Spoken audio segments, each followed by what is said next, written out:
Урматтуу Алмазбек Ахунжанович, бизде Кадамжай районунда жаз эрте келет дагы биздин дыйкандар бул жакын арада жазгы тала иштерин башташат да. Анан ошол биз Кадамжай районунда 3 дарыя өтөт, суудун башында турабыз. Биздин дыйкандар сууга абдан муктаж да. Биздин Исхак Полоткан айыл аймагына тез аранын ичинде суу сактагыч куруу зарыл болуп турат. Себеби долбоорлору даяр.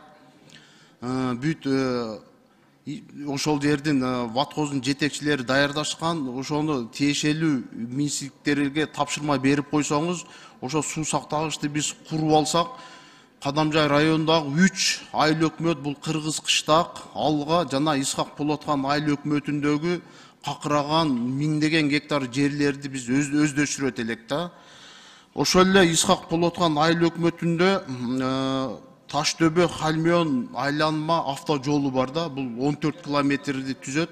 Ушуну да тез аранын ичинде тиешелүү министрликтерге тапшырма берип койсоңуздар. Жамиля Кубанычбековна, ушул 2 маселе боюнча протоколдук тапшырма берип койсоңуз, чоң рахмат.